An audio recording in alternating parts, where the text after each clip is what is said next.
పరిభూయతే చ తమసా తస్మాదనే తదృశి కామాక్షి స్మిత మంజరీ తవ వచో వైదగ్ధ్యముల్లంఘ్యతే అన్నారు. పీయూషం ఖలు పీయతే సురజనైర్దుగ్ధాంబుధిర్మధ్యతే.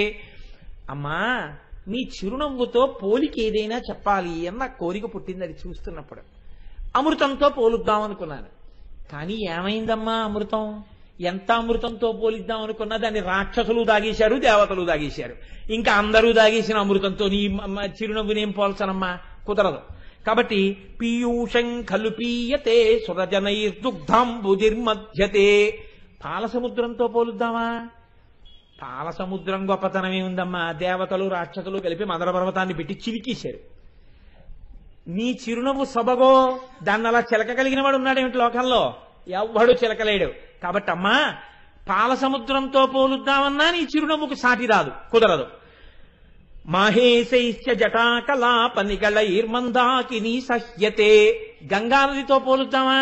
చాలా పవిత్రమైంది. ఒక్కసారి స్నానం చేస్తే చాలు ఎన్ని పాపాలైనా పటాపంచలైపోతాయి. నీ యొక్క చిరుమందహాసం, ఆ మందస్మితం వంక ఎవడు చూశాడో వాడి పాపం అంతా పోతుంది. కాబట్టి గంగతో పోలుతామా? ఆ గంగమ్మ ఆకాశంలోంచి భూమి మీదకు ఉరుకుతున్నప్పుడు పరమశివుడు జటాజూటంలో కట్టేశాడు. రంగతుంగ తరంగ సంఘములతో రంజిల్లు ఘోషంబుతో బంగారంబగు పొంగుతో నురగతో పువ్వాట తుంపర్లతో భంగుల్ సల్పుతు జంఘలించు రభోభాగము నుండి దారం గంగమ్మను దల్చితే చిరమనన్ రంజిల్లుతున్ శంకర కట్టేశాడు ఆ రోజున. కాబట్టి అమ్మ గంగని కట్టేశాడమ్మా శంకరుడు. కాబట్టి గంగతో ఏం పోల్చనమ్మా? దానికి ఒక అవధి ఉంది, కట్టుబాటు ఉంది, కట్టేశాడు. నీ చిరునవ్వో అలా కట్టుబడదు, అది ఎంతమందినైనా ఉద్ధరిస్తుంది.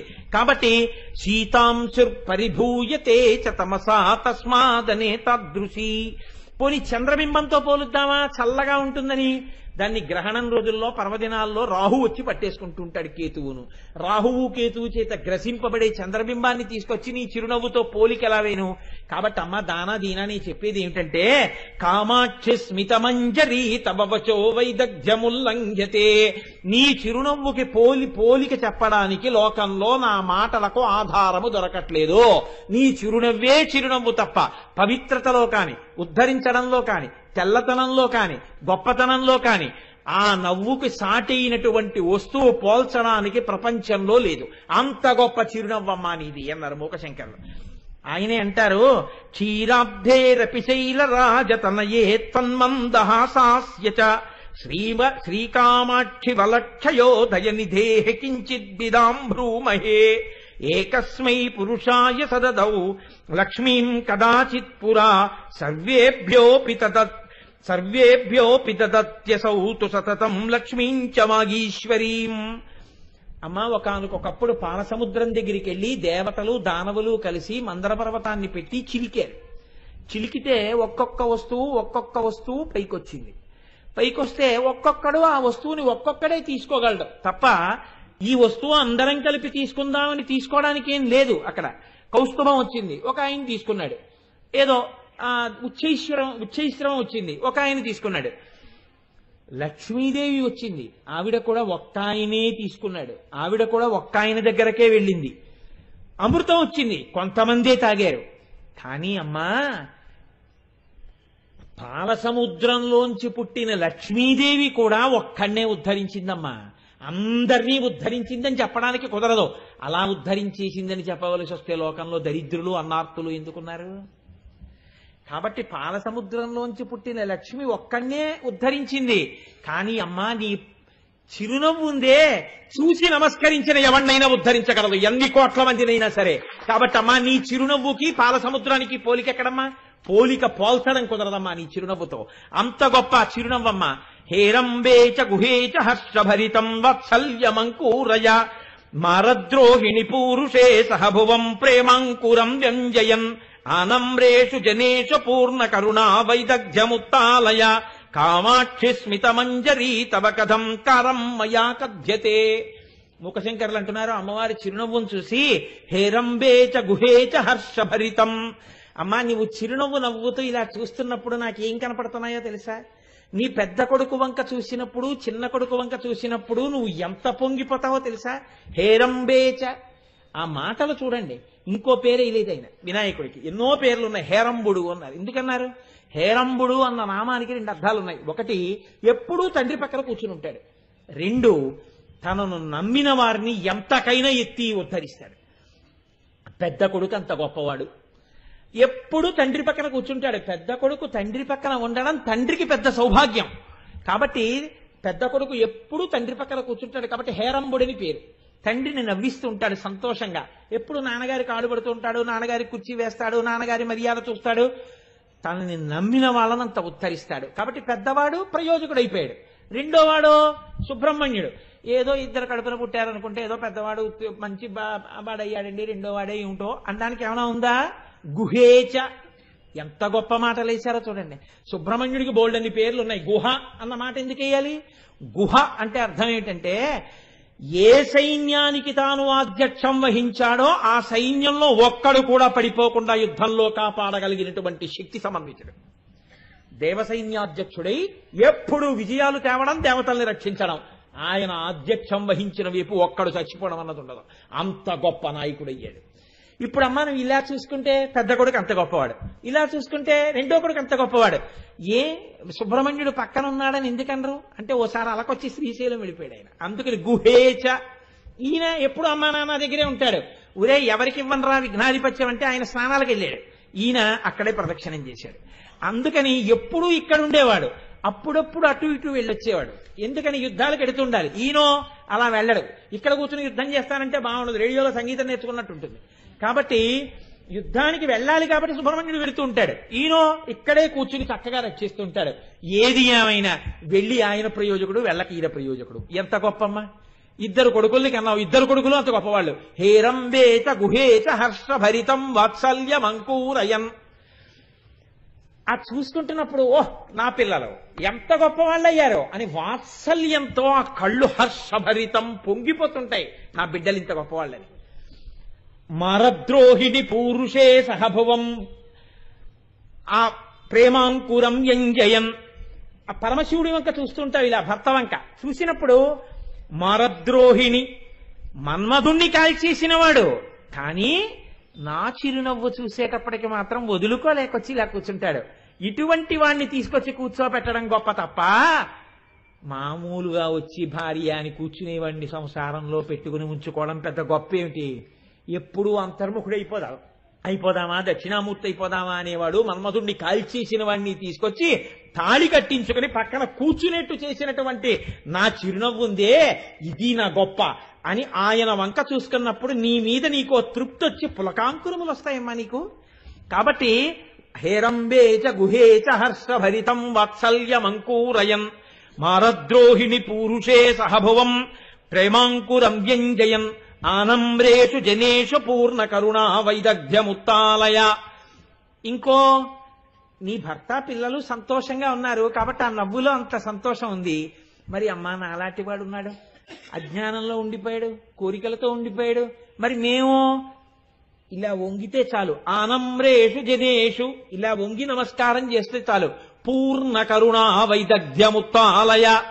ఆ చిరునవ్వుతో పైకెత్తేస్తావమ్మా, ఎత్తి కోరికలు తీర్చేస్తావు, మోక్షం వైపుకి నడిపించేస్తావు. ఒక్క నవ్వు, పిల్లల్ని చూసుకున్న సంతోషం, భక్తని చూసుకున్న ఆనందం, తనని ఆశ్రయించిన వాళ్ళని ఉద్ధరించగలిగిన శక్తి, ఇన్ని శక్తులు ఇందులో ఉన్నాయి. కామాక్షి స్మితమంజరి తవవచో తవ కథం కారం మయా కథ్యతే. అంత గొప్ప చిరునవ్వమ్మ నీది. ఆ నవ్వుకి నేను ఏం వెయ్యగలనమ్మా ఉపమానం? కాబట్టి వెయ్యలేకపోతున్నాను. నాకు ఈ మందస్మిత శతకం అవి అంటే ప్రాణం అండి, కానీ మిమ్మల్ని ఇబ్బంది పెట్టను. ఒక్క శ్లోకం చెప్పి పూర్తి చేసేస్తాను. అశ్రాంతం పరతంత్రిత పశుపతి స్వన్మందహాసాంకురై శ్రీకామాక్షి తదీయ వర్ణ సమతా సంగేన శంకామహే ఇందుం నాకధునీంచ శేఖరయతే మాలాంచ ధత్తేన వై వైకుంఠైరవకుంఠనంచ కురుతే ధూళీచయూర్భాసనై. అమ్మా శంకరుడు చాలా ఇష్టపడే వస్తువులు అని మేము కొన్నింటిని నిర్ణయం చేసుకున్నాం. ఎందుకని అంటే, ఒక ఆయన ఎప్పుడు ఏదో మెళ్ళో ఒక రుద్రాక్షమాల వేసుకునే ఉంటాడనుకోండి, ఆయనకి రుద్రాక్షలంటే ప్రీతి తెలిసిపోతోంది కదా. శంకరుడికి 4 వస్తువులంటే చాలా ప్రీతి అని మాకు నమ్మకం ఏర్పడింది. ఆయనకి ప్రీతి అప్రీతి ఏమిటి అని నువ్వు అనకమ్మా, నాకు తెలుసు ఆయనకు ఉంది ప్రీతి. ఎలా చెప్పగలుగుతున్నానో తెలుసా? ఆయన ఒకటి చంద్రుడిని నెత్తి మీద పెట్టుకుని ఉంటాడు కాబట్టి చంద్రుడంటే ప్రీతి. రెండోది గంగని నెత్తి మీద పెట్టుకున్నాడు. ఎవరిని నెత్తి మీద పెట్టుకుంటాడండి అన్నారు అనుకోండి అంటే చాలా ప్రీతని. గంగని నెత్తి మీద పెట్టుకున్నాడమ్మా కాబట్టి గంగ అంటే ప్రీతి. మూడు, ఎవ్వరికీ పనికిరాని తుమ్మి పూలంటే ఆయనకి చాలా ఇష్టం, మెళ్ళో వేసుకుంటాడు. విభూతి చాలా ఇష్టం, ఒళ్ళంతా రాసుకుంటాడు. ఈ నాలుగు అంటే ఆయనకి ఇష్టం, శివుడికి ఇష్టం, శివుడికి ఇష్టం అంటారు. పాపం తెలియదమ్మా వాళ్ళకి, వాళ్ళ అమాయకులు. వాళ్ళకి తెలియక శివుడికి ఇష్టం అనుకుంటున్నారు. అసలు రహస్యం ఏమిటో నాకు తెలుసమ్మా అన్నారు ముఖశంకరు. ఏమిటి శంకర అంది అమ్మవారు. ఏం లేదమ్మా, ఎప్పుడూ నీ పక్కనే కూర్చోలేడుగా శివుడు, అప్పుడప్పుడు అలా వెళ్ళొస్తూ ఉండాలి. బొత్తిగా ఎప్పుడు అలా వాళ్ళ ఆవిడ పక్కన పవిటకం కొట్టి కూర్చున్నాడు అనుకోండి, పెళ్ళం కూర్చోండి అంటారు, బాగుండదు. అందుకని అలా వెళ్ళొస్తూ ఉండాలి. అందుకని వెళ్ళొస్తాడు. పెళ్ళవక ముందు బానే ఉన్నాడమ్మోయ్. పెళ్ళయిన తర్వాత అంటే అసలు పార్వతీ పరమేశ్వరులు ఇద్దరూ కలిసి లేనిది ఎప్పుడు అంటే ఎప్పుడు పెళ్ళయిన తర్వాత మాత్రం అమ్మా లోకానికి తెలిస్తే బాగుండదని నేను చమత్కారం మొదలెట్టాడు. ఏమిటో తెలుసా? పెళ్లిపీటల మీద చూశాడు నీ చిరునవ్వు. ఆ చిరునవ్వు యొక్క తెల్లదనాన్ని చూశాడు. ఇంట్లో ఉంటే ఆ చిరునవ్వులు చూస్తూ కూర్చుంటాడు, అందులో ఉన్న తెల్లతనం చూస్తూ సంతోషిస్తాడు. బయటికి వెళ్ళినప్పుడు నీ చిరునవ్వులు గుర్తొచ్చి అలాంటిది చూడడానికి ఇప్పుడు మా ఆవిడ పక్కన లేదు కదా అని ఈ లోటు తీర్చుకోవడం కోసమని తెల్లగా ఉన్న చంద్రుడిని నెత్తి మీద పెట్టుకున్నాడు. చల్లగా తెల్లగా ఉంటే నీ చిరునవ్వులు గుర్తొస్తాయని పెట్టుకున్నాడు. అందరూ అనుకున్నారు ఏదో చంద్రుడిని తలధరించాడు చంద్రశేఖరుడు అన్నారు. ఉట్టిది, నీ చిరునవ్వు గుర్తొచ్చి పెట్టుకున్నాడు. ఇంకా ఈ చల్లతనం సరిపోయినట్టు అనిపించలా. ఏదో పెరుగుతుంటాడు, తరుగుతుంటాడు, అప్పుడప్పుడు ఏదో చిక్కిపోయినట్టు ఉంటాడు. మా ఆవిడ నవ్వు అలా ఉండదు, చక్క పుష్కలంగా ఉంటుంది, చల్లగా ఉంటుంది. అలాంటిది ఏదైనా దొరికితే బాగుండు అనుకున్నాడు. పుష్కలంగా చల్లగా ఉన్న గంగనెట్టుకున్నాడు. ఇంకా సరిపోలేదు, ఇక్కడ పెట్టుకున్నాను, అప్పుడప్పుడు ఇలా అనుకుంటేనే తెలుస్తోంది తప్ప కంటికి కనపట్టం లేదని ఓ తుమ్మి పూల మాల మెళ్ళో వేసుకున్నాడు. తెల్లగా ఉంటుంది కాబట్టి తనకి చాలా ప్రీతి అంటుంటాడు ఉత్తిది. ఆ తుమ్మి పూల వంక ఇలా చూసుకుంటున్నప్పుడు నీ నవ్వులు గుర్తొస్తుంటాయి, అందుకే వేసుకున్నాడు. కొన్నాళ్ళు పోయిన తర్వాత ఈ తుమ్మి పూల మాల సాయంకాలానికి వాడిపోతోంది. అసలు వాడిపోకుండా ఎప్పుడు ఎటు చూసుకున్నా మా ఆవిడ చిరునవ్వులే గుర్తొచ్చేటట్టుగా నేను ఏదైనా పూసుకుంటే బాగుంటుంది అనిపించింది. తెల్లటి భస్మ తీసి ఒళ్ళంతా రాసేసుకున్నాడమ్మా. అందుకు రాసుకుంటాడు విభూతి. ఇదమ్మా కారణం ఈ శంకరుడు ఈ నాలుగు పెట్టుకోవడానికి. ఆయనకి ప్రీతి కాదు, నీ చిరునవ్వులు విడిచి ఉండలేక ఈ నాలుగు ఒళ్ళంతా పూసుకుంటున్నాడమ్మా. అందుకని చంద్రుడు, గంగ, తుమ్మిపూల మాల, విభూతి ధారణ నాలుగు శివుడికి వచ్చాయి తప్ప నిజంగా ఆయనకి అవి ఇష్టమయ్యేం కాదు. నీ చిరునవ్వుల మీద ప్రేమ ఈ నాలుగింటి మీదకి వెళ్ళిందన్నారు. నిజంగా అమ్మవారు ఎంత పొంగిపోయి ఉంటుందో చూడండి. మందస్మిత శతకం అంటే అమ్మా, ఇప్పుడు నేను ఇలా చెప్పినప్పుడు నువ్వు ఇంకొంచెం నవ్వితే నీ ముఖంలో కాంతి ఉందే, పరమశివుడు ఏమిటో నేను అందుకు పెట్టుకున్నానా అని ఆయన నవ్వుందే, ఈ రెండు నవ్వుల కాంతులు మమ్ము ఉద్ధరించుగాక తల్లి, అవి మా కోరికలు తీర్చుగాక, మా అజ్ఞానమును తొలగదోయుగాక. ఇంకొక గడుసు కవి ఒక ఆయన అన్నారు, వందే శంభూమాపతిం శరగురుం వందే జగత్కారణం వందే పన్నగభూషణం మృగధరం వందే పశూనాం పతిం వందే సూర్య శశాంక వన్య నయనం అంటాం కదా. పరమశివుడికి కుడికన్ను సూర్యుడు, ఎడంకన్ను చంద్రుడు. అసలు శంకరుట్ట ప్రకృతి స్వరూపిణిగా పార్వతీదేవి లోకమంతా ఉంటుంది కదా. గగన రూపంలో ఆయన తలకాయ ఉంటుంది, సూర్యచంద్రులు కన్నులుగా ఉంటారు. పార్వతీదేవి వంక చూసి ఆవిడ చిరునవ్వులు చూసి ఇంక ఉండబట్టలేక శంకరుడు ఎప్పుడూ ఎడంకన్ను కొడుతూనే ఉంటాట. ఆ ఎడంకన్ను కొట్టడమే చంద్రుడు తరగడం, చంద్రుడు పెరగడం. శుక్లపక్షం కృష్ణపక్షం అంటే పెద్ద ఆయన పెద్ద కన్ను కదమ్మా, ఇలా మూసుకుని ఇలా తెరుచుకుంటూ ఉంటుంది. ఆయన నీకు కన్ను కొడుతూనే ఉన్నాడమ్మా అన్నాడు. కాబట్టి ఆవిడ మందస్మితాన్ని వెనకబెట్టి పరమశివుడి మీద ఎన్ని రకాలుగానో చమత్కారం చేస్తూ పెద్దలు, అమ్మా ఇప్పుడు నేనన్న మాటకి నవ్విన నీ నవ్వులోని కాంతులు శంకరుడి యొక్క నవ్వులలోని కాంతులు మమ్ము ఉద్ధరించుగాక అంటూ ఆ మందస్మితం మీద ఎన్ని శ్లోకాలు చేశారో. ఎలాగో అలా మనం ఒక్కసారి ఆ మందస్మితం వంక చూస్తే, మనసు వెనక్కడుగు వేస్తే దానివల్ల మన జన్మలు ధన్యమవుతాయని ఆ తల్లి యొక్క మందస్మితములోని అమృతపు జల్లులు మనని నిజముగానే అలా ఉద్ధరించి కాపాడి కరుణించుగాక అని జగదంబ పాదములు పట్టి ప్రార్థన చేస్తూ, రేపు శుక్రవారం అమ్మవారి అనుగ్రహం చూడండి. రేపు అమ్మవారు అత్యంత శక్తివంతమైన నామం. కామేశబద్ధ మాంగళ్య సూత్ర శోభిత కంధర అమ్మవారి మంగళసూత్రం గురించి రేపు చెప్తాను. కాబట్టి చక్కగా తల్లి నా చేత పలికించి నన్ను ధన్యుడను చేయుగాక. రేపు శుక్రవారం కాబట్టి తప్పకుండా అందరూ సావకాశం చేసుకుని వినే ప్రయత్నం చేయండి. నిన్నటి రోజున మీకు నేను నిజ సల్లాపమాధుర్య వినిర్భత్సిత కచ్చపి అన్న నామం గురించి కొంత మనవి చేసి ఉన్నాను. అనాకలిత సాదృశ్య చుబుక శ్రీ విరాజిత అంటారు వసిన్యాది దేవతలు. అమ్మవారిని కేశాది పాదాది పర్యంతం వర్ణన చేస్తున్నారు కాబట్టి తల దగ్గర మొదలుపెట్టి పాదముల వరకు వెడుతున్నారు. ఆ వెళ్ళేటటువంటి క్రమంలో అమ్మవారి యొక్క చుబుకం దగ్గరికి అంటే గడ్డం దగ్గరికి వచ్చారు. ఆ గడ్డం దగ్గరికి వచ్చిన తర్వాత వసిన్యాది దేవతలు ఒక చిత్రమైనటువంటి ప్రస్తావన చేశారు. అప్పటి వరకు వారు అమ్మవారి యొక్క కపోలముల గురించి మాట్లాడవలసి వచ్చినా, పాలభాగము గురించి మాట్లాడవలసి వచ్చినా, కిరీటం గురించి మాట్లాడవలసి వచ్చినా ఏదో ఒక ఉపమానాన్ని తీసుకొచ్చి వేసే ప్రయత్నం చేస్తూ ఒక ప్రయత్నం చేశాం. కానీ అమ్మ అవి ఎలా సరిపోతాయి, అవి నీ యొక్క కాంతి చేత జ్యుతి చేత తిరస్కరింపబడినవి అంటూ ఉపమాన ప్రయత్నం చేశారు. కానీ గడ్డం దగ్గరికి వచ్చేటప్పటికీ ఉపమానం వేయలేదు. వెయ్యకుండా అన్నారు అనాకలిత సాదృశ్య చుబుక శ్రీ విరాజిత అన్నారు. అనాకలిత సాదృశ్య అంటే ఒక ఉపమానం వెయ్యడానికి వీలు కానటువంటి రీతిలో ప్రకాశిస్తున్నటువంటి చక్కనైనటువంటి చుబుక సౌందర్యము ఆ గడ్డము కలిగినటువంటి ఓ తల్లి నీకు నమస్కారం. అనాకలిత సాదృశ్య చుబుక శ్రీ విరాజిత. కాబట్టి ఈ నామం దగ్గర మీరేం గమనించవలసి ఉంటుంది అంటే అసలు అమ్మవారి గడ్డంతో పోలిక వేయడానికి ఏమీ ఉపమానం దొరకలేదు. అలా అంటే సరిపోతుందా ఆ నామానికి వ్యాఖ్యానం? అలా చెప్పేస్తే అయిపోయినట్లేనా? అలా భావన చేసేస్తే పూర్తి అయిపోతుందా? మనిషికి సహజంగా ఒక కుతూహలం ఉంటుంది. మీరు గమనించండి. కొంచెం మీరు దూరంగా ఉండండి. ఒక విషయం మాట్లాడాలి అన్నాను అనుకోండి, నేను అలా ఎవరితోన్నా మాట్లాడి వెళ్ళిపోయాను అనుకోండి, వెంటనే నాతో బాగా సన్నిహితంగా ఉండే ఏ ముత్యాల సత్యనారాయణ లాంటి వాడినో చూసి ఏం మాట్లాడారండి అని అడుగుతారు. ఏమిటండి ప్రత్యేకంగా ఇవాళ ఆయన్ని పిలిచి మాట్లాడారు, ఏం మాట్లాడారు అని అడుగుతారు. అంటే ఏదో మాట్లాడి ఉంటాడు, వాడి కార్యక్రమం ఏదో దాని గురించి ఏదో మాట్లాడి ఉంటాడు, మనకెందుకని వెళ్ళిపోతారేంటి? అలా ఏం వెళ్ళిపోరు. అంటే మీరు వెళ్ళిపోతారు, నా బోటిగాడు వెళ్ళడు. ఏమిటి మాట్లాడారండి, ఎందుకు మాట్లాడారండి ప్రత్యేకంగా ఆయన్ని పిలిచి అని అడుగుతారు. అంటే మనిషికి కుతూహలం అన్నది ఒకటి ఉంటుంది. ఈ కుతూహలం చేత ఏం చేస్తారంటే ఎక్కడైనా ఏదైనా మీకు తెలియలేదనుకోండి, మీరు అక్కడ ఉండి తెలుసుకునే మీకు తెలియకపోవడం వేరు. అసలు నేను ఎవరితోనో మాట్లాడినట్టు మీకు తెలియలేదనుకోండి, అప్పుడు ఆయనతోనే ఏం మాట్లాడారండి అని అడగరు.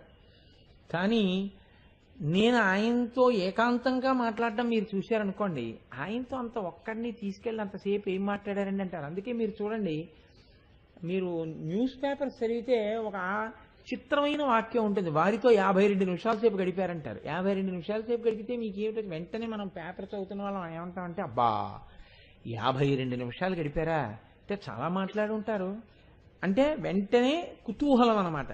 ఏం మాట్లాడుకున్నారు అని. ఇది మనిషికి సహజంగా ఉండేటటువంటి లక్షణం.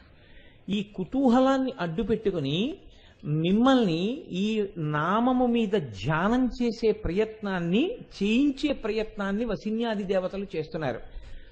ఏమంటే ఇప్పటి వరకు ఏదో ఒక ఉపమానం చెప్పారు కదా, అష్టమీ చంద్ర విభ్రాజ దళిక స్థలశోభిత అన్నారు, నవచంపక పుష్పాభనాసాదండ విరాజిత అన్నారు.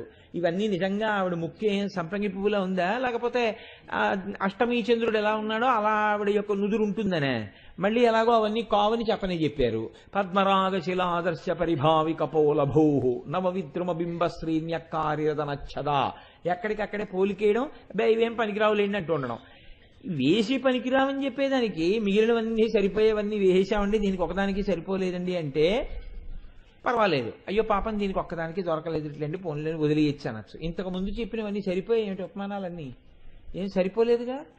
మీరు ఏమైనా చెప్పినా ఓసారి చెప్పేవారు, చెప్పి ఇది ఎలా సరిపోతుందిలేమా పనికిరాదనేవారు. ఏదో నీ బుగ్గలు పద్మరాగమణులతో చేయబడిన అద్దంలా ఉన్నాయనేవారు. పద్మరాగమణులతో చేయబడినటువంటి అద్దానికి నీ బుగ్గలకి పోలికేటమ్మా, అది కుదరట్లేదని చెప్పి తిరస్కరించేవారు. ఓ దొండపండుతో అమ్మవారి పెదవి పోల్చేవారు. దొండపండు బాగా ముగ్గిపోతే అది ముద్దల కింద జారిపోతుంది, దొండపండుకి నీ పెదవికి పోలికేమిటమ్మా అనేవారు, దాన్ని తిరస్కరించేవారు. తిరస్కరించడానికి ఏదో కొంచెం దగ్గరగా ఉన్న వస్తువు తీసుకొచ్చి వేసేస్తే సరిపోతుంది కదండి. ఆ పాటి దానికి అమ్మవారి గడ్డం గురించి కూడా ఒక ఉపమానం వేసేస్తే మీకు నాకు ఏం అభ్యంతర పెడతాయేంటి, దాంతో సరిపోలేదంటే. అంటే సరిపోదని చెప్పడానికి ఒక ఉపమానం తేవడం కూడా కుదరలేదు. మిగిలిన వాటికి సరిపోదని చెప్పడానికి ఒక ఉపమానం దొరికింది. అమ్మవారి గడ్డం దగ్గరికి వచ్చేటప్పటికి ఇది సరిపోదులేండి అని చెప్దామంటే అలా పోల్చడానికి కూడా ఒక వస్తువు ప్రపంచంలో లేదు. ఈ మాట ఎవరన్నారు? ఎవరో ఏ నాబోటిగాడో అన్నాడు అనుకోండి, పోన్లేండి ఆయనకి ఏం గుర్తురాలేదు అలాగన్నారు, పెద్ద ఆయన ఏం మహాప్రాజ్ఞుడా పండితుడా, వదిలిపెట్టేయచ్చు. ఇది అంటున్న వాళ్ళు వసిన్యాది దేవతలు, వాళ్ళు వాగ్దేవతలు. అందులో ఒకరు కాదు అంటున్నది, అందరూ కలిపి చేస్తున్నారు ఈ స్తోత్రాన్ని. ఇంత స్తోత్రం చేస్తున్న వాళ్ళు అంటున్నారు ఒక్క అమ్మవారి గడ్డం దగ్గర మాత్రం పోలిక లేదు. మిగిలిన వాటికి అలా అన్నారా? మళ్ళీ అనలేదు. మళ్ళీ కంఠం దగ్గర నుంచి మీరు చూడండి, మళ్ళీ మొదలు పెడతారు. కామేశబద్ధ మంగళ్య సూత్ర శోభిత కంధర అంటూ కనకాంగద కేయూర కమనీయ భుజాన్విత రత్నగ్రైవేయ చింత కలోలముక్త ఫలాన్విత అంటూ ఏవో ఊహ చేస్తుంటారు. లక్షరోమలతాధారత సమున్నేయ మధ్యమ అని ఏదో ఒక ఉపమానం తీసుకొస్తారు. ఒక్క గడ్డం దగ్గరికి వచ్చేటప్పటికి మాత్రం ఎందుకు అసలు ఆ ప్రయత్నం చెయ్యలేమని చేతులు ఎత్తేశారు వసిన్యాది దేవతలు. ఇది కాకతాళీయంగా జరిగిందా? ఈ నామం దగ్గరికి వచ్చేటప్పటికి నిజంగా అంత గొప్పతనం ఉందా అంటే ఉపమానం చెప్పడానికి వీలు లేనంత గొప్ప గడ్డమా? ఏ కారణం చేతంత గొప్పది ఆ గడ్డం? మిగిలిన వాటికి లేనటువంటి గొప్పతనం ఆ గడ్డానికి ఎందుకు వచ్చింది, అమ్మవారి గడ్డానికి? అంటే ఇక్కడ ఒక పెద్ద రహస్యం ఒకటి దాక్కునుంది. ఈ రహస్యాన్ని మీరు గురుముఖతః తెలుసుకుంటే జీవితానికి ఒక కొత్త ఒరవడి ఏర్పడుతుంది. ఈ ఒరవడిని ఏర్పాటు చేయడం కోసం, ఒక మలుపు తీసుకురావడం కోసం వాళ్ళు ఉపమానం లేదన్నారు. మీరు ఉపమానం లేదు కదా అని చెప్పి మీరు ఉపమానం తెచ్చే ప్రయత్నం చేశారనుకోండి, తేవచ్చు, అది పెద్ద విశేషం ఏముందండి.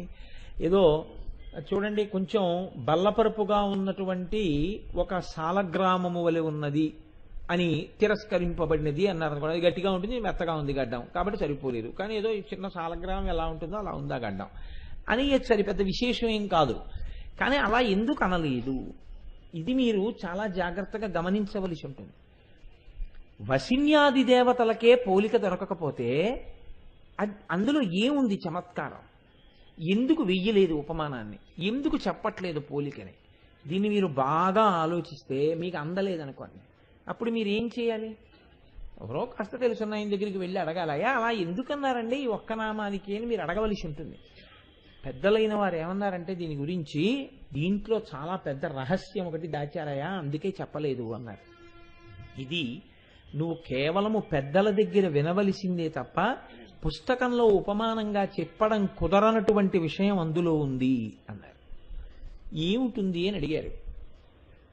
ఇక్కడ మీరు కొంచెం జాగ్రత్తగా పట్టుకునే ప్రయత్నం చేస్తే మీరు చూడండి, మనం జీవితంలో మనస్సు అనేటటువంటి దాన్ని పట్టుకెళ్ళి చాలా చోట్ల పెడతాం, చాలా చోట్ల పెడతాం.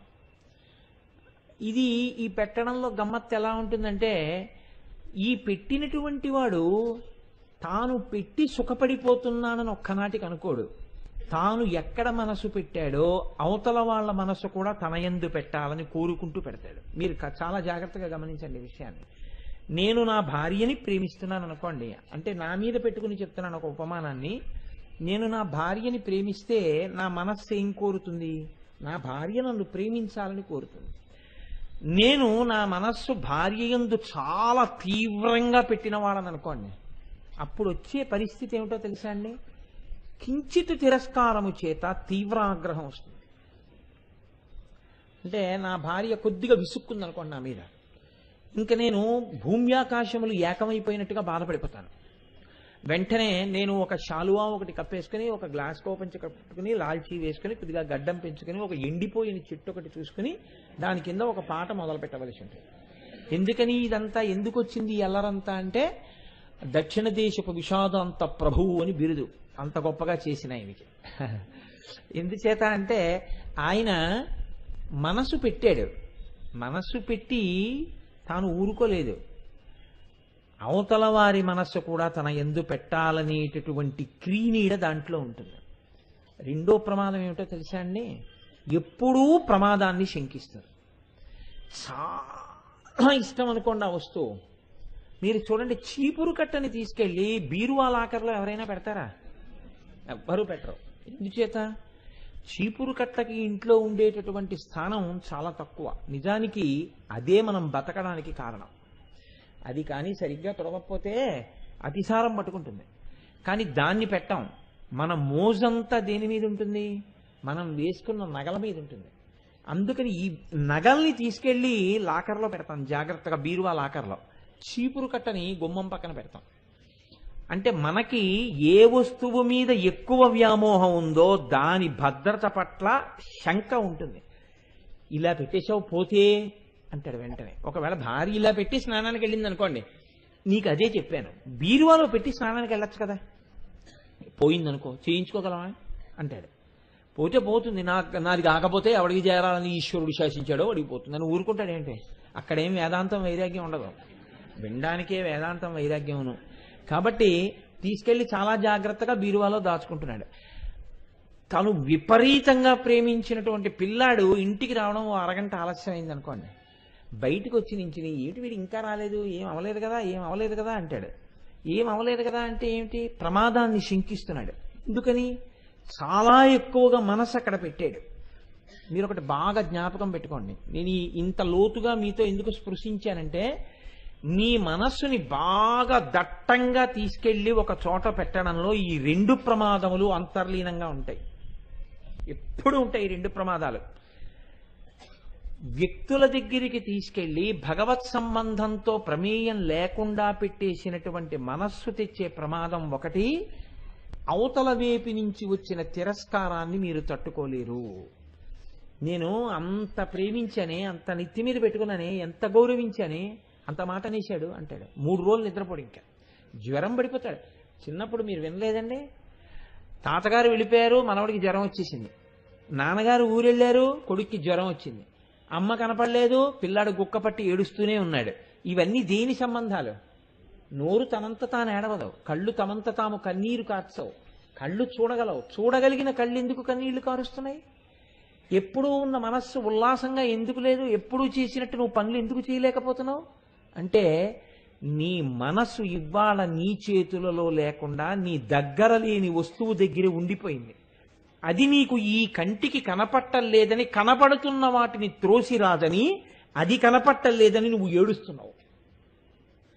దీనికి హేతువు మనసు మగ్నమైపోవుటయే. ఇంత పెట్టేశావు మనస్సును తీసుకెళ్ళి, బాగుంది. దీని వలన నీ జీవిత పరమార్థం ఏమైనా ఉంటుందా? కొంచెం ఆలోచన చేయండి, కొంచెం జాగ్రత్తగా మీరు గమనించండి. ప్రేమ ఉండకూడదు అని అనరు శాస్త్రంలో, కానీ ప్రేమకి ప్రాతిపదిక ఏది ఉండాలంటారో తెలుసా అండి? ఈశ్వరుడు యొక్క ముడిని చూడమని చెప్తారు. ఇది భగవంతుడు వేశాడు ఈ ముడి. ఈ ముడిని మళ్ళీ విప్పే అధికారం ఎవరిది? ఆయనదే. ఆ వేసినవాడు ఎప్పుడైనా ఈ ముడి మళ్ళీ విప్పచ్చు. ఎవడు ముడి వేశాడో వాడికి ముడి విప్పే అధికారం కూడా ఉంది.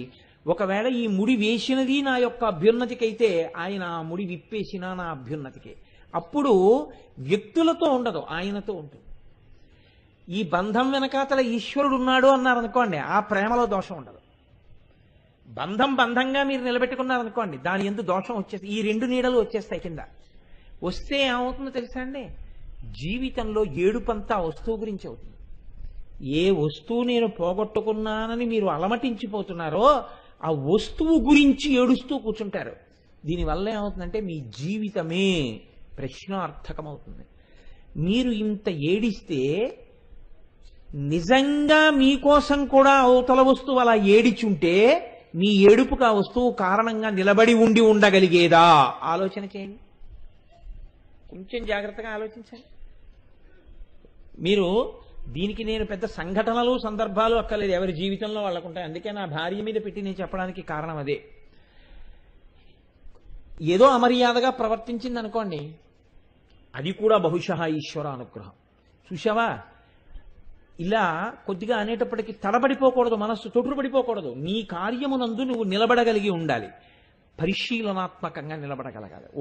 కాబట్టి ఈ కోణంలో విడితే మన మనస్సు ఇబ్బంది పడుతోంది, అవతల వారి మనస్సు ఇబ్బంది పడుతోంది, కాబట్టి ఈ కోణం మనం ఇంకొక మారు స్పృశించవద్దు అని నేను పరమేశ్వరుడు ఈ కోణము స్పృశించకూడదని చెప్పడం కోసం నాకు ఇవాళ ఈ సంఘటన చేశాడు అని మీరు ఒక పాఠం తెలుసుకున్నారనుకోండి. అందులోంచి తెలుసుకుంటే మీ జీవితం ఒకలా ఉంటుంది. ఇలా ముడి పెట్టుకుని మనుషుల్ని పెట్టి కూర్చున్నారనుకోండి, ఏమైపోతుందంటే అశాశ్వతమైనవి అన్నీ అశాశ్వతమే. ఏది శాశ్వతమైంది కాదు. అసలు ఏది ప్రేమిస్తానంటోందో అది అశాశ్వతం, దేన్ని ప్రేమిస్తోందో అది అశాశ్వతం. అశాశ్వతమైన దాన్ని పట్టుకుని ఎలా శాశ్వతత్వం వైపుకు వెడుతుంది? వెళ్ళలేదు. కాబట్టి ఇప్పుడు ఈ జీవితం, ఈ ప్రేమ, ఈ నడక, ఈ ప్రస్థానం ఇవన్నీ ఏమైపోయాయి అంటే పతనావస్థకి పనికొచ్చాయి. అందుకే శాస్త్రం ఏమంటుందంటే మరి ఎలా అండి కలిసిమెలిసి ఉండడం? కర్తవ్యతానిష్టతో ఉండు. దేని కొరకు చెయ్యడం? నా కర్తవ్యం కాబట్టి నేను చేస్తున్నాను. ఈశ్వరుడు నాకు ఇది చెయ్యాలని కర్తవ్యం పెట్టాడు. నేను నా కొడుకుని చదివించడం నా కర్తవ్యం. కష్టపడి సంపాదించి నా కొడుకుని చదివిస్తున్నాను. చదువుకోవడం వాడి కర్తవ్యం. వాడు నాన్నగారి దగ్గర లేదు కదా అని దోషభూయిష్టమైనటువంటి పనులు వాడు చేశాడు అనుకోండి, నేను ఎంతసేపు వాడికి చెప్పడమే. వాడు వినకుండా దోషభూయిష్టంగా ప్రవర్తించాడు అనుకోండి, దానికోసం నా జీవితం పాడు చేసుకోమని శాస్త్రం చెప్పలేదు. నా కర్తవ్యం అయిపోయింది, నేను చెప్పగలిగింది చెప్పాను. వాడు బాగుపడలేదనుకోండి, ఈశ్వరానుగ్రహము చేత అటువంటి సందర్భము జరగకుండుగాక. కానీ అసలు మాటకి చెప్తున్నాను. అప్పుడు నా కర్తవ్యమునందు నేను నిలబడాలి. ఏ కారణము చేత ఏ వ్యక్తి జీవితము మనస్సు చేత మలినమై పతనావస్థకు వెళ్ళకూడదని చెప్తుంది శాస్త్రం. ఇది యాదృచ్ఛికంగానైనా తెలిసో తెలియకో మీరు ఈశ్వరుడి వైపుకి తిరిగిందనుకోండి మనసు, మీకు అలా అనుకుంటున్నానని మీకు తెలియదు, అనుకోకుండా మీరు ఈశ్వరుడి వైపుకి తిరిగారు. ఇప్పుడు ఇదేమైపోతుందంటే ఉన్నతికి హేతువైపోతుంది. ఇదే ఈశ్వర సంబంధానికి బాహ్య సంబంధానికి ఉండే పెద్ద తేడా. నేను రోజు బానే ఉంటాను అంటే జీవితంలో పతనం అన్నది ఎలా ప్రారంభం అవుతుందన్నది మీకు చెప్తున్నాను, ఒకరి మీద పెట్టకూడదు కాబట్టి. నేను ఒక రోజున ఒక వస్తువుని చూశాను. నాకు ఆ వస్తువు చాలా కంటికి నదరగా అనిపించింది. నాకు దాన్ని రేపు కూడా చూడాలనిపించింది. వెంటనే పరిశీలన చేసుకోండి శాస్త్రం. ఎందుకంటే స్మరణం ఎప్పుడైతే మళ్ళీ చూడాలన్న కోరిక నీకు కలిగిందో అయిపోయింది, పడిపోయావు గోతులో. ఎక్కడ స్మరణం ఎవరు చేస్తారు చెప్పండి? కాళ్ళు చేస్తాయి, చేతులు చేస్తాయా? మనసు చేస్తుంది. నిన్న చూసిన దాన్ని దేన్నో ఇక్కడ గుర్తెట్టుకుంది, దాన్ని మళ్ళీ చూడని చెప్పింది. మీరు ఊరుకున్నారనుకోండి ఆ స్థాయిలో, అది ఏం చేస్తుందో తెలుసా అండి? దీన్ని తోస్తుంది. ఈ సమయంలో ఆ వస్తువు అలా వెడుతుంటుంది, ఆ టైం అయింది, వెళ్ళు చూడు చూడు. ఇలాంటి వాళ్లే కదా మీకు రోడ్ల మీద కనపడే వాళ్ళందరూ. కాబట్టి ఇప్పుడేమైంది? దర్శనం. వెళ్ళి నిలబెట్టి అని చూస్తారు. తర్వాత ఏమవుతుంది? ఊరుకోదండి. గొయ్యి తవ్వడం మొదలు పెట్టిన వాడి గుణపం ఎలా పనిచేస్తుందో అలా పనిచేస్తుంది. శాస్త్రం అంది స్మరణం దర్శనం స్త్రీణాం గుణకర్మ అనుకీర్తనం. తగినంత కారణం లేకుండా స్తోత్రం చేయడం మొదలెడుతుంది. కొద్దిగా మాట్లాడే అవకాశం వచ్చింది అనుకోండి, మీరంతవారు మీరింతవారు, అసలు మీరండి, మీ మిగిలిన వాళ్ళందరూ మీతో అలా, మీ నాన్నగారు ఏమిటండి అలాగా, మీ అమ్మగారు ఏమిటండి అలాగా, మీ వారు ఏమిటండి అలాగా. ఇది ఎవరి లక్షణమో తెలుసా అండి? రావణ ప్రవృత్తి. ఎందుకు అలా మాట్లాడతాడంటే ఆ వస్తువుని వాడు ఆశిస్తున్నాడు. అందుకని గుణకర్మ అనుకీర్తనం సమీచీన త్వదీప్తాసు. మెల్లిగా ఇది ఎక్కడికెడుతుందంటే పెద్ద పెద్ద చెట్ల నీడల్లో వెళ్ళి కూర్చోవడం దగ్గరికి వస్తుంది. సమీచీన త్వదీప్తాసు ప్రీతి సంభాషణం మిద. అన్ని వస్తువుల కన్నా ప్రీతి ఈ వస్తువు మీద ఉన్నట్టు ఈయన, అన్ని వస్తువుల కన్నా ప్రీతి ఈయన మీదే ఉన్నట్లు ఆవిడ మాట్లాడుకోవడం మొదలు పెడతారు. ప్రీతి సంభాషణం మిద. చిట్ట చివరికి ఇలా మెట్లు జారి జారి జారి జారి ఎక్కడికి వెళ్ళిపోతారంటే చిట్ట చివరికి బ్రహ్మచర్యం అన్న మాట ఎక్కడ నిరర్థకమైపోతుందో అక్కడికి చేరిపోతుంది. సమాజము చేత ప్రశ్నార్థకమవుతారు. వారిని సమాజము, పెద్దలు, విజ్ఞులు, ఈశ్వరుడు అంగీకరించని స్థితిని పొందుతావు. కారణం ఏమిటి? ఒక్కసారి చూపే. ఆ తర్వాత అది తవ్వే అవకాశం ఇచ్చేసావు మనస్సుకి. స్మరణం దగ్గర నిన్ను నువ్వు పరిశీలించుకోవాలి. వారికి తెలియక్కర్లేదు. ఆహా, ఏమిటి కథ, ఎందుకు జ్ఞాపకం వస్తున్నారు, ఏ కోణంతో జ్ఞాపకం వచ్చారు, నీకు మంచికి జ్ఞాపకం వస్తే మీరు ఆ ప్రశ్న వెయ్యక్కర్లేదు. వారికి మనం ఒక మంచి మాట చెప్పాలి, వారిని మనం ఉద్ధరించాలి, అందుకని వారితో ఇవాళ మాట్లాడాలి అని మీరు అనుకున్నారనుకోండి, ఏముంది దోషం అందులో? అన్యథా అనుకోండి, ఎవరికి తెలియాలి? ఒక్క మీకే తెలియాలి, మీకు తప్ప వేరొకరికి తెలియదు. అప్పుడు మిమ్మల్ని మీరు పరిశీలనం అన్నది ఎక్కడ చెయ్యాలని అడిగింది శాస్త్రం. స్మరణం దగ్గరే పరిశీలనం. అసలు ఎప్పుడైతే మనసు ఒకసారి స్మరణ చేసిందో చెయ్యవలసిన అవసరం లేని వస్తువుని అక్కడ మీరు వెంటనే ఆప్ చేయాలి. ఎందుకు నీకు గుర్తొస్తోంది అలాగా ఆపారనుకోండి, మీరు తిరస్కరించారనుకోండి, ఇది వెళ్ళదు, ఇది వెళ్ళలేదనుకోండి మళ్ళీ దూరం అయిపోతుంది. ఇది మీ అభ్యున్నతి కోసం మీరు చెయ్యవలసిన ప్రయత్నం. అందుకే మన వాళ్ళు ఒక ఆట ఆడిస్తారు పిల్లలతో చిన్నతనంలో, మీరు చూశారో లేదో, ప్రత్యేకంగా కడతారు దానికోసం. చిల్డ్రన్స్ పార్క్స్ అని ఉంటాయి, అందులో ఇటువైపు నుంచి మెట్లు ఎక్కుతారు, అటువైపు నుంచి జారిపోతారు. ఇటువైపు నుంచి మెట్లు ఎక్కేటప్పుడు మోకాళ్ళు నిప్పెడతాయి, చాలా కష్టపడి వాడు ఒక్కొక్క మెట్టు పైకి ఎక్కుతాడు. జారిపోవడానికి ఏమీ ఎక్కక్కర్లేదు, వాడు అక్కడ కూర్చుని చేతులు వదిలేస్తాడు అంతే. వాడు ఆ తర్వాత చూసుకున్న ఒక్క క్షణంలో కాళ్ళు రెండు భూమి గుద్దుకుని నేల మీదకి వచ్చేసి ఉంటాడు. ఎక్కడానికి ప్రతి మెట్టు ఎక్కాలి, జారిపోవడానికి నీ పట్టు వదిలేస్తే చాలు. ఎంత కష్టపడి ఎక్కావు అంత కష్టం జారిపోవడానికి ఉండదు. పిల్లల్ని తీసుకెళ్లి ఆడించమని చెప్పలేదు శాస్త్రం, ఇది అడగమని చెప్పింది. జారిపోవడం సంతోషంగా ఉంటుంది, ఎక్కడం కష్టంగా ఉంటుంది, కానీ జారిపోవడం కోసం ఎక్కకెప్పుడు జీవితంలో. ఆట కోసం కాబట్టి ఆడేవు, జారిపోవడం కోసం జీవితంలో మెట్లు ఎప్పుడు ఎక్కవు. మెట్లు ఎక్కేది ఎందుకు ఎక్కుతావంటే ఎక్కి ఎక్కి ఎక్కి ఎక్కి ఎందులోంచి కిందకు వచ్చావో దాంట్లో కలిసిపోవడానికి ఎక్కువ, తప్ప ఇటువైపుకి జారిపోవడానికి ఎప్పుడు ఎక్కకు. ఇటువైపుకి జారితే ఎక్కడి నుంచి ఎక్కావో మళ్ళీ అక్కడే ఉంటావు. అప్పుడు ఎంత కష్టపడి ఇట్నుంచి ఎక్కుతున్నావో చూసిన వాడు ఇట్నుంచి జారిపోయాక తప్పట్లు కొడతాడు, భలే జారిపోయాడంటే. ఇది చిన్నతనం కాబట్టి సరిపోయింది, పెద్దతనంలో మాత్రం ఇది ఆడకెప్పుడు అని పిల్లలకి చెప్పమని ఈ పరికరం కడతారు, ఎక్కి జారిపోవడానికి పిల్లలకి. ఇది చిన్నతనంలో బాగుంటుంది, పెద్దతనంలో చేయకూడదు. ఎందుకు చెయ్యకూడదంటే అక్కడ పరిశీలన ఉండాలి మనస్సు చేత. నేను ఇలా జారిపోవడానికి ఎక్కట్లేదు, ఇంకా ఎక్కి ఎక్కి ఎక్కి ఇంకా ఎక్కవలసిన అవసరం లేకుండా దేంట్లో కలిసిపోతే ఇంకా ఎక్కడం దిగడం లేవో అక్కడికి నేను కలిసిపోవడానికి ఎక్కుతున్నానని ఎక్కడమే నీ ప్రస్థానంగా ఉండాలంతే. జారిపోవడానికి ఎక్కడం చాలా తప్పు. అలా జారిపోయే పరిస్థితి వస్తే గమనించాలి, ఓ పట్టు వదలమంటోంది, ఒక్కనాటికి వదలను, ఇప్పుడు ఇంకొంచెం గట్టిగా పట్టుకో ఈశ్వరుడి పాదాలు, నియంత్రించమని మనసుని. ఇది శాస్త్రము యొక్క ప్రయోజనము, దీనికి బోధ వచ్చింది. ఈ జారిపోవడం తప్పుకో. ఇది మీరు చూడండి, ఈ ఎక్కేటప్పుడు ఎంత కష్టమో మనుషులతో సంబంధాలు పెట్టుకుని ఈశ్వర సంబంధాన్ని నిలబెట్టుకోవడం అంత కష్టం. కానీ యాదృచ్ఛికంగా మీరు భగవంతుడి వైపుగా మనసు పెట్టారనుకోండి, అందులో మీరు తెలిసో లేకపోతే ఏదో సంతోషంతోటో మీరు పెట్టింది కాదు, మీరు ఒక నియమం పెట్టుకున్నారు. ఏమని అంటే, లేకపోతే 5 ఏళ్లకి 6 ఏళ్లకి కూడా వెళ్ళను, ఖాళీ లేదంటాను. నేను ప్రతి సంవత్సరం ఒక ప్రత్యేకమైన సమయంలో నేను వెంకటాచలం కొండ మీద ఉంటాను. మీరు నియమం పెట్టేసుకోవాలి జీవితంలో. ఆ నియమం ఎటువంటిది అంటే, నేను జీవితంలో ఎన్నడూ కూడా 10 రోజులు అన్నం తినకుండా నా అంత నేను ఉండను కదా. ఇది ఎంత సత్యమో, నా జీతం నేను తీసుకోకుండా ఎలా ఉండనో నా జీతం నేను తీసుకుంటాను తప్పకుండా. నేను నా బిడ్డల్ని ఎంత ప్రేమగా చూస్తానో, ఒక 10 రోజులో వారం రోజులో అయ్యేటప్పటికీ నా బిడ్డల్ని చూడకుండా అంతకన్నా ఎక్కువ నేను ఉండలేను అని నేను ఎలా అనుకుంటానో, అలా కనీసం ఈశ్వరుడి విషయంలో 1 ఏడాది పెట్టుకో ఏదో ఒక క్షేత్రానికి. నా తండ్రి ఉన్నాడు అని నమ్ము. ఏడాది అయింది, ఎన్నాళ్ళయిందో నాన్నగారిని చూసి ఒకసారి నాన్నగారిని చూసి రావాలని చెప్పి బయలుదేరు అంతే. అంతకన్నా ఇంకా ఏ భావన నీ మనసులో పెట్టుకోకు. ఎందుకు వెళ్తున్నావు అంటే, ఓసారి అమ్మని నాన్నగారిని చూసి రావడానికి. ఆ భావనతో వెళ్ళి ఆ భావనతో వచ్చేయి. ఇదేమవుతుందని అడిగింది శాస్త్రం, ఏ కామ్యం లేకుండా.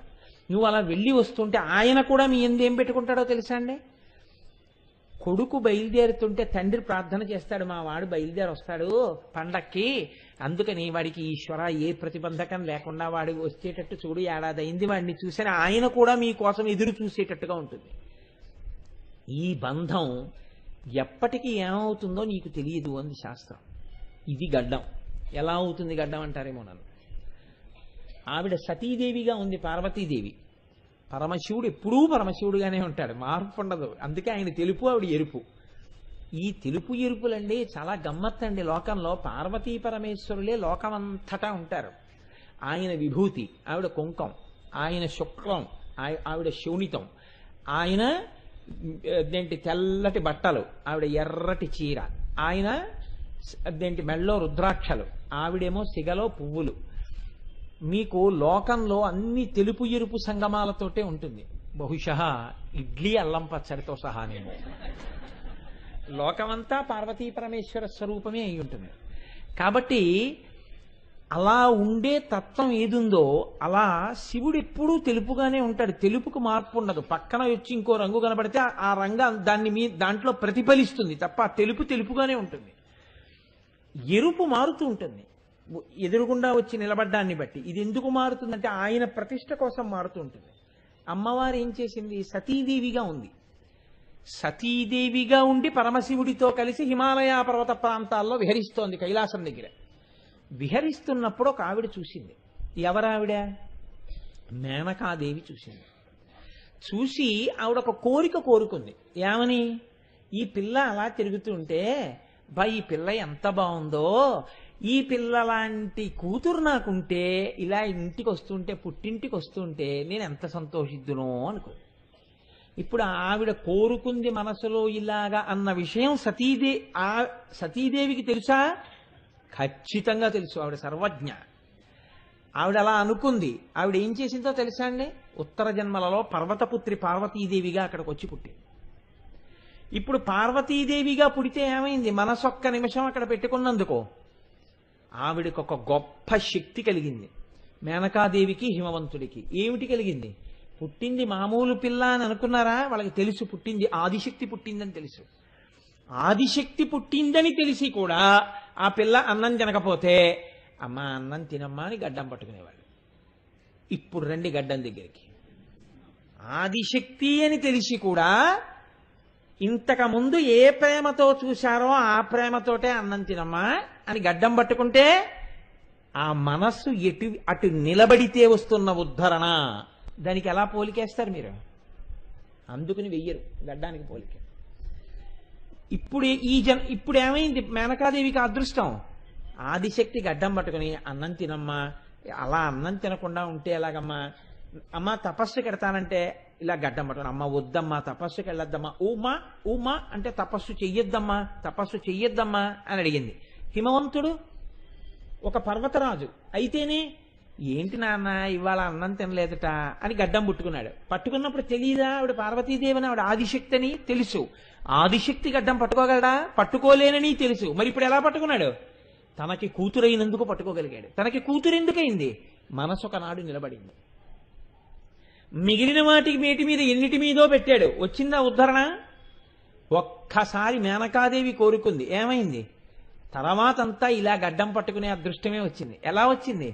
ఓ పండగ వచ్చింది, ఇద్దరు వెళ్ళి పిలుస్తారు. అమ్మ పండగ వచ్చింది, పుట్టింటికి రా అమ్మ, ఒక్క 2 రోజులు నువ్వు అల్లుడు గారు ఓ 10 రోజులు ఉండండి, ఎన్నాళ్ళయిందే ఓ 10 రోజులు మా ఇంటికి వచ్చి ఉండి నువ్వు అల్లుడు గారు మనవలు అని అడుగుతారు. అయితే అమ్మ 10 రోజులంటే నీకు తెలుసు కదా, ఆయన అస్తమానం ఇలా దక్షిణామూర్తిలా కూర్చుని ఉంటారు, ప్రమదగణాలు, సాయంకాలం అయ్యేటప్పటికి తాండవాలు ఇవన్నీ ఉంటాయమ్మా అంటే, అలా కదే నా తల్లి ఎలాగో అలా నచ్చ చెప్పవే. అప్పుడు మళ్ళీ గడ్డమే. ఇప్పుడు ఈవిడెంత పెద్దదవుతున్నా ఆవిడెంత పెద్దదవుతున్నా ఎప్పుడూ ఆ గడ్డం పట్టుకుని బతిమాలి తన ఇంటికి రావాలని కోరుకోవడం, తన కూతురిని ప్రేమించడం అన్న ప్రేమతో మేనకా హిమవంతులు నిలబడిపోవడానికి ఏది హేతువైంది? ఒక్కసారి ప్రేమ పెట్టుబడిలా. ఒక ఆయన ఏదో ఫిక్స్డ్ డిపాజిట్ ఏదో తెలిసాడు, అది అలా పాపం పెరిగిపోయినట్టు పెరిగిపోతుంది, రెన్యువల్ చేయడమే దాన్ని ఎప్పుడును. అలా ఒక్కసారి ఇలా చూసి తన మనసు పెట్టింది. ఏమని? ఇలాంటి కూతురు ఉంటే బాగుండండి. ఏమైపోయింది? కూతురే అయిపోయింది అంతే. నీ మనసు ఇక్కడ పెట్టి ఏం సాధించావు? అయ్యో వాళ్ళు నన్ను ప్రేమించలేదనన్నా ఏడిచావు, లేకపోతే వాళ్ళకి ప్రమాదం వస్తుందనన్నా ఏడిచావు. రెండింటి వల్ల ఏడుపే వచ్చింది. కానీ ఏమండి మరి అలాంటప్పుడు అప్పుడప్పుడు సుఖ పెడతారు కదా అండి అని మీరు అనడగచ్చు. సుఖపెట్టినప్పుడే ఈ సుఖం ఇలా ఉండిపోతుందో జారిపోతుందో అన్న ఏడుపు ఉంది. అంటే సుఖము దుఃఖము యొక్క క్రీనీడ. కానీ భగవంతుడి వైపు చూసిన చూపుకి, భగవంతుడి వైపు పెట్టిన మనసుకి హాయిగా ఇక మళ్లీ జన్మనెత్తవలసినటువంటి అవసరం లేనటువంటి స్థితిని మేనకాహిమవంతులు పొందేశారు. నీ మనస్సుని ఇటు పెట్టుకుంటే కోట్ల జన్మలు, నీ మనసు అటు పెట్టుకుంటే అంతటి వైభవం. ఈ వైభవానికి అంతటికీ గుర్తేది నువ్వు మళ్లీ మళ్లీ పట్టుకునే గంటమే. మిగిలిన వాళ్ళకుందా అదృష్టం? ఇంతమంది ఎవరైనా అమ్మవారిని అలా గడ్డం పట్టుకుని బతిమాలగలరా? అలా కైలాసానికి వెళ్ళి పిలవగలరా? దక్షుడు కూతుర్నే కన్నాడు, నిలబెట్టుకోగలిగాడా అదృష్టాన్ని? నిలబెట్టుకోలేకపోయాడు. తన మనసు అహంకారమునందు పెట్టాడు. ఏమైపోయింది? పోయిందంటే బుర్రకాయే పోయింది, పోయి గొర్రె బుర్ర వచ్చింది. ఈవిడ మనస్సు ఆవిడ ఎందే పెట్టుంచుకుంది. ఏమైంది? ఇప్పటికీ మేనకాహిమవంతులు, ఎందుకంటే మేనకాహిమవంతులకు మోక్షం ఇవ్వలేదు శివమహాపురాణంలో, తపస్సు చేసుకునే పర్వతం ఉండదని. అందుకని వాళ్ళు యుగాంతం వరకు కూడా వాళ్ళు ఏం చేస్తుంటారు అంటే, వాళ్ళు ఎప్పుడు వెడుతుంటారు, ఇలా పార్వతీదేవి చిబుకం పట్టుకుంటుంటారు, బతిమాలతారు, తీసుకొస్తారు. పిల్ల ఎంత పెద్దదివనివ్వండి, తల్లి ఎంత పెద్దదవనివ్వండి, అమ్మ ఎప్పుడు ఏం గుర్తుంటుందంటే పిల్లకి ఇష్టమైనవే గుర్తుంటాయి. ఏమే నీకోసం చింతకాయ పచ్చడి చేశాను, అదేమిటే 3 ముద్దల ముట్టుకు లేచిపోతావు, కాస్త తినవే అంటుంది అమ్మ. అమ్మ తిన్నాను కదమ్మా, ఇంకా చాలా మంట ఉండి నేను కలుపుతాను అని ఇలా కలిపేసి, చిన్నప్పుడు నేను పెడితే ఎలా తినేదానివి అని మీరు గమనించండి. ఇళ్లలో జరగవనా ఇవన్నీ? అమ్మ అన్నం పెడుతుంటుంది, అన్నం పెడుతుంటే ఇంతలో గభాలను తలుపు తోసుకుని ఎవరో వచ్చి, బాగుంది వదిన గారు, ఇంకా పిల్లకి అన్నం పెడుతున్నారా అంటుంది ఒక ఆవిడ. ఏదో ప్రేమ అని చెయ్యి గడిగేసుకుని తినవే అని ఆవిడ వెళ్ళిపోగానే తల్లి ఏం చేస్తుందో తెలుసా అండి? పట్టుకొచ్చి దృష్టి తీసేస్తుంది. పడ్డాయి కళ్ళు, ఏదో రాక ఏడాదికి ఒక్కసారి వచ్చావు, నా చేత్తో పెట్టుకుందాం అనేటప్పటికి వచ్చేసి, ఇంకా పిల్లకన్నం పెడుతున్నారా, ఎందుకు వచ్చింది అని, ఏమే తలుపు ఎందుకు వేయలేదు అని తిడుతుంది పని పిల్లని పిలిచి. అది అమ్మ మనస్సు అండి. అమ్మ ఇంకా ఏమిటమ్మా ఈ చాదస్తం నీకంటే, అలా అనకే నాన్న, నువ్వు సంతోషంగా ఉండాలి అమ్మా అని ఆ గడ్డం పట్టుకుని కళ్ళు ఎత్తుకుంటుంది. ఈ అమ్మతనం మేనక్కి ఇప్పటికీ ఉంది, ఆ పిల్లతనం పార్వతీదేవికి తల్లి దగ్గర అలాగే ఉంది. మిగిలిన వాళ్ళకి తల్లేమో కానీ మేనక్కి పిల్లే. ఎందుకు వచ్చింది ఇది? ఒక్కసారి చూడడంలో వచ్చింది. ఇలా నేను మీకు ఎన్ని చెప్పను ఉదాహరణలు. ఈశ్వరుడి యందు ఏ లక్షణము ఉంటుందని మీరు ఊహించలేరో అవన్నీ మేనక యందు ప్రకటనమయ్యాయి ఆదిశక్తి చేత. ఎందుకు ఆ భోగం ఆవిడికి ఒక్కదానికే వచ్చింది? ఒక్కసారైనా నీ మనస్సు అటు తిరిగింది కాబట్టి. పనికి మాలిన విషయాల వైపు తిరిగితే ప్రయత్నపూర్వకంగా నువ్వు ఆప్ చేయాలి. ఇలా నీ మనస్సు తిరిగితే సంతోషపడిపోయి దాన్ని ఎరువేసి పోషించాలి. ఇంకోసారి చూడవే, ఇంకోసారి చూడవే, ఇంకోసారి చూడవే అని తిప్పాలి నువ్వు. ఇది మీకు బోధ చేస్తే అనాకలిత సాదృశ్య చుబుక శ్రీ విరాజిత. ఇప్పుడు నాకు చెప్పండి, మేనకాదేవి పొందుతున్న వైభోగాన్ని మీరు ఆ పట్టుకున్న గడ్డం యొక్క ఆనందాన్ని ఏ ఉపమానం వేసి నిరూపణం చేస్తారు? చేయగలరా?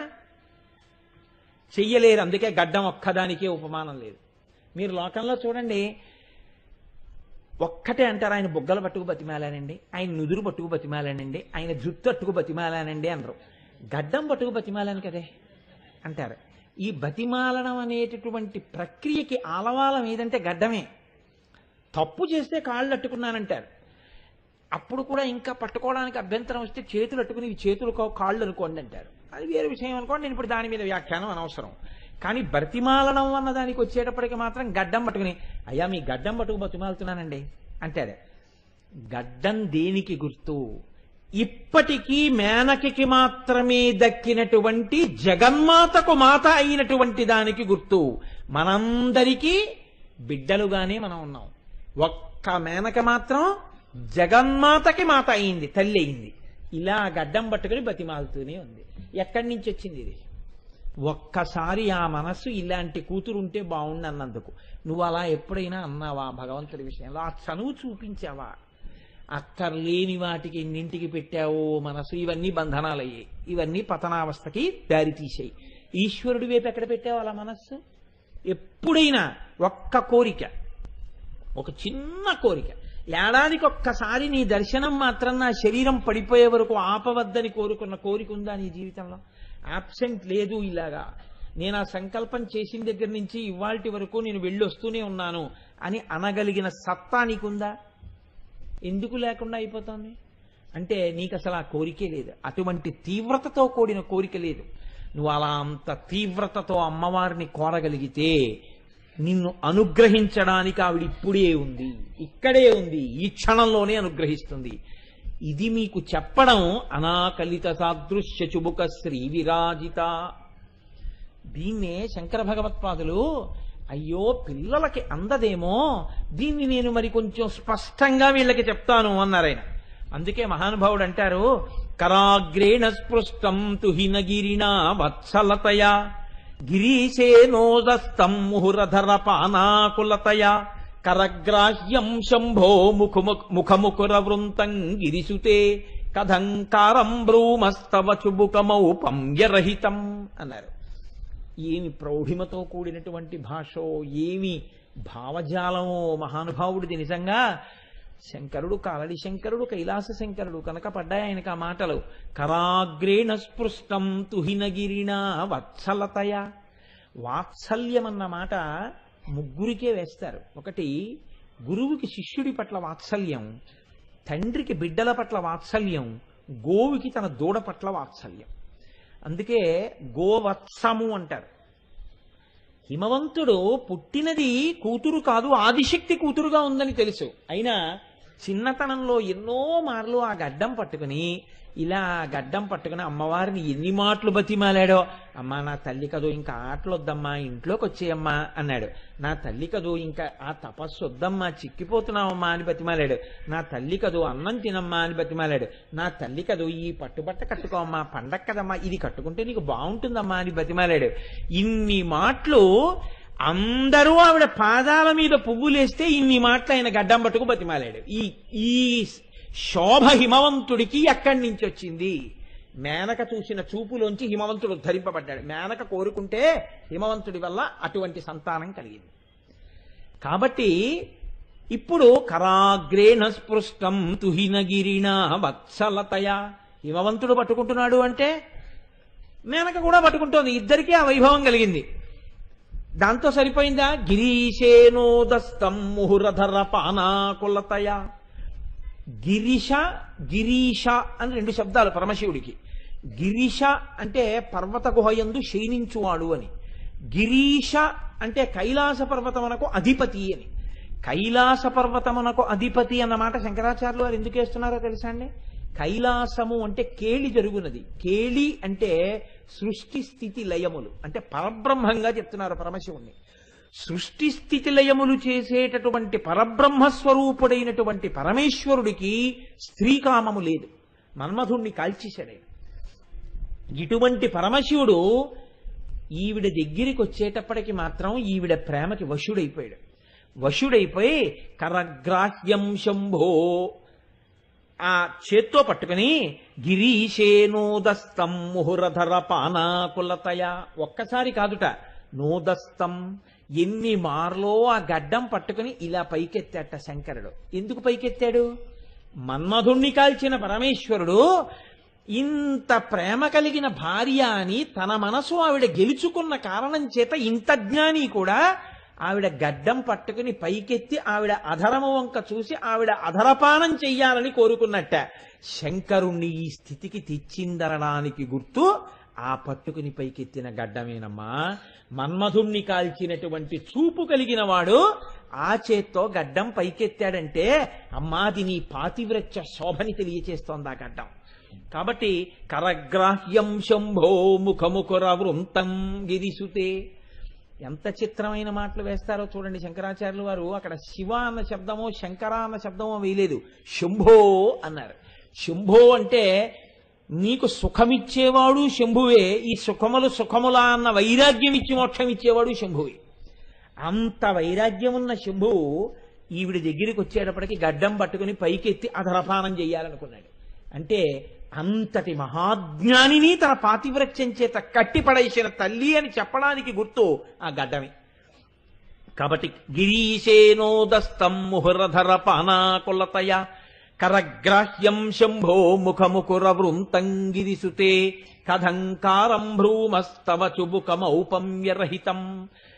అని శంకరాచార్యులు వారు అంటున్నారు. ఇప్పటిదాకా ఏమైనా శంకరాచార్యులు వారు కూడా ఉపమానం చెప్పారా నీ గడ్డం ఇలా ఉంటుందని?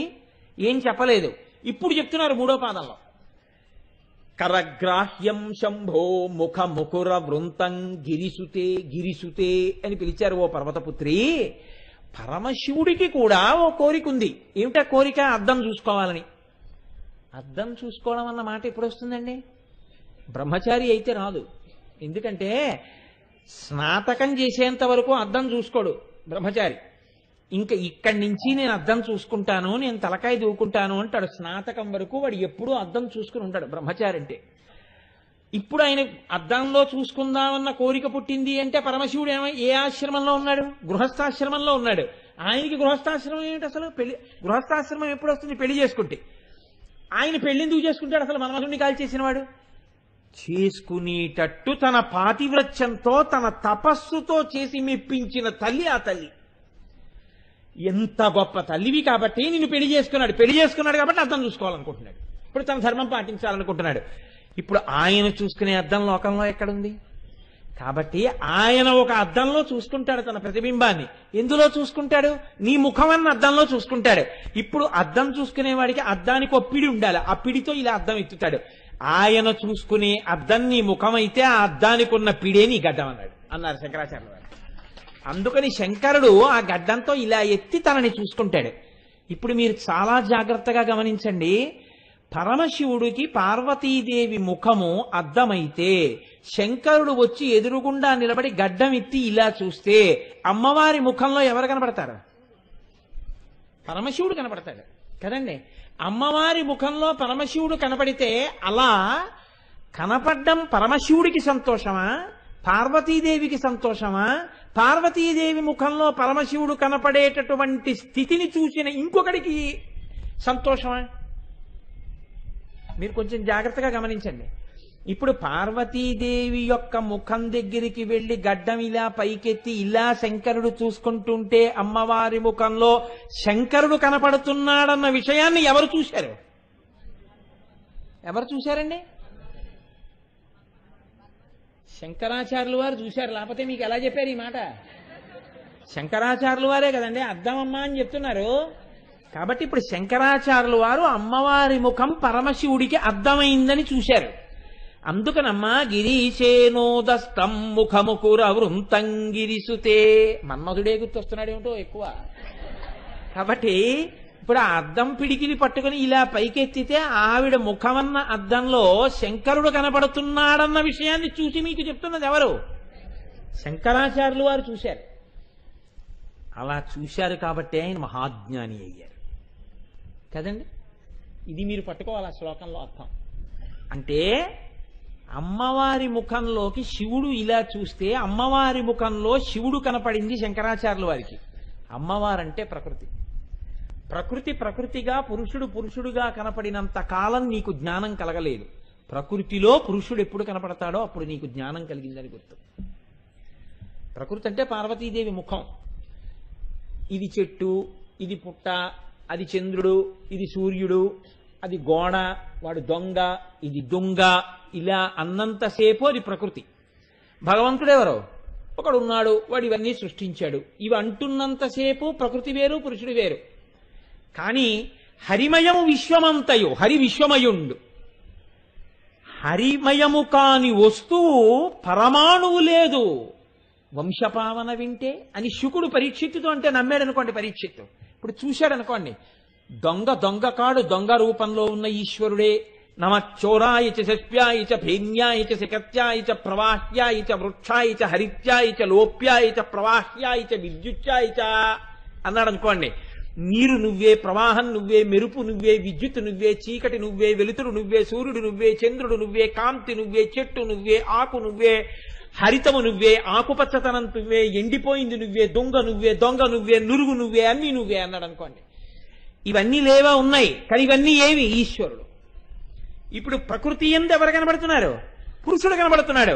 పార్వతీదేవి ఎందు ఎవరు కనబడుతున్నారు? పరమేశ్వరుడు కనబడుతున్నాడు. ఇలా ఎవరికి కనబడ్డాడో వాడెవరు? వాడు మహాజ్ఞాని. వాడికి రుద్రాధ్యాయం అర్థమైంది. వాడు అభిషేకం చేయడం అంటే అది.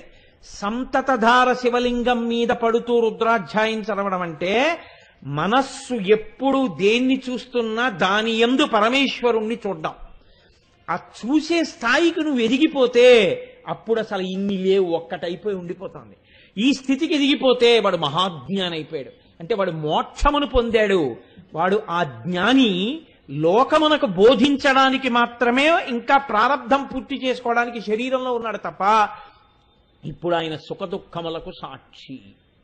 ఇప్పుడు ఆయనకి సుఖం లేదు, దుఃఖం లేదు, ఉండవా శరీరానికి ఉంటాయి, కానీ ఆయన సాక్షి. ఆయన వాటికి మమేకము కాడు. కృష్ణ భిక్షువు గారిని ఒక ఆయన అడిగారు, ఏమండి జ్ఞాని శరీరమునకు బాధ ఉండదా అని అడిగారు. భగవాన్ రమణులకు చేతి మీద రాచపుండేసింది, రక్తం కారిపోతూ ఉండేది. రక్తం కారిపోతుంటే చుట్టూ ఉన్న వాళ్ళు చూసేవారు. పొద్దున్నే దాని మీద ఆకులేసి పుండు కట్టు కట్టేవారు. మరునాడు కట్టు విప్పుతుంటే దాన్ని సూర్యుడికి అభిముఖంగా పెట్టి విప్పమన్నారు కట్టు. అంటే ఆయన వచ్చి తోటలో కూర్చునేవారు, కట్టు విప్పుతున్నారు. విప్పుతూ ఆ ఆకులు ఇలా తీసేస్తే బడబడ బడబడ బడబడ కారిపోయేది నెత్తురిలాగా.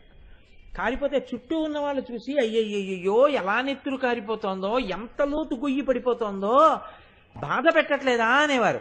అంటే రమణులు నవ్వుతూ అనేవారు, ఇది అపరశమంతకమని ఆనాడు 12 బారువుల బంగారం పెట్టేదే, అలా ఇది ఎర్ర బంగారం పెడుతోంది, అది పచ్చ బంగారం పెట్టేదనేవారు. ఇప్పుడు ఆయనకి అందులోనూ ఆనందమే. సుఖము దుఃఖము రెండు లేవు, దానికి సాక్షి ఆయన. ఈ శరీరమునకు సాక్షి జ్ఞాని.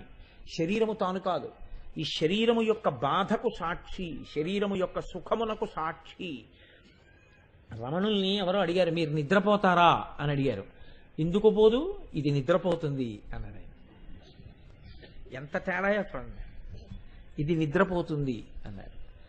మనమేమంటాం, నేను నిద్రపోయాను, నేనుకి నిద్ర లేదు. నిద్రపోయేది శరీరం, ఇంద్రియాలే పడుకుంటాయి. ఈ స్థాయికి వెళ్ళినటువంటి జ్ఞాని తన నిద్రకి తాను సాక్షి. ఈ సాక్షిత్వమునందు దొంగకు సాక్షి, దుంగకు సాక్షి, ప్రవాహమునకు సాక్షి, సూర్యునకు సాక్షి, అన్నిటికీ సాక్షి. ఈ స్థితిని నువ్వు పొందగలిగితే ప్రకృతిలో పురుషుడు కనపడుతున్నాడు. ఇలా కనపడితే ఎన్ని ఆభరణములున్నా ఆభరణములు కనపడవు, ఆభరణములలో బంగారము కనపడుతుంది. ఎన్ని బొమ్మలున్నా బొమ్మలు కనపడవు, బొమ్మల్లో మట్టి కనపడుతుంది. పూరీలే ఉన్నా, చపాతీలే ఉన్నా, అక్కడ చేసినటువంటి చిళ్ళలే ఉన్నా, లేకపోతే దాంతో చేసినటువంటి పునుకులే ఉన్నా, అందులో ఉన్న గోధుమ పిండి కనపడుతుంది. కానీ మారి మారి తయారు చేసిన పదార్థాలు కనపడవు. అంతటా ఉన్నదా గోధుమ పిండి అంటాడు. ఈ స్థితి కంటే నామరూపముల ఉండడానికి ఏది హేతువో ఆ సత్యమును పట్టుకున్న స్థితికి ఎదిగిపోతే వాడికి ప్రకృతి యందు పురుషుడు కనపడ్డాడు. అందుకే సీతమ్మని వెతుకుతాను, సీతమ్మని వెతుకుతానని వెతికినటువంటి హనుమ అంతకు ముందెప్పుడు సీతమ్మని చూడకపోయినా చెట్టు మీద కూర్చుని అన్నారు, అస్యాదేవ్యా యథారూపం అంగ ప్రత్యంగ సౌష్ఠవం రామస్య యథారూపం తం చేయమసితేక్షణ అన్నారు. కాళ్ళు చేతులు వేళ్ళు నుదురు దగ్గర నుంచి సీతమ్మ తల్లి కాదు, నాకు సీతమ్మలా కనబట్టలేదు, నాకు రాముడు కనబడుతున్నాడు అన్నారు. అందుకని భవిష్యత్ బ్రహ్మ అయ్యారు. నాకు రాముడు కనపట్టలేదు, రాముడి నుంచి విడదీసిన సీత కనబడుతోంది అన్నాడు. 10 తలకాయలు తెగిపోయి. ఇది జ్ఞానికి అజ్ఞానికి ఉండే భేదం. అందుకని అది సుందరకాండ, ఉపాసనకాండ.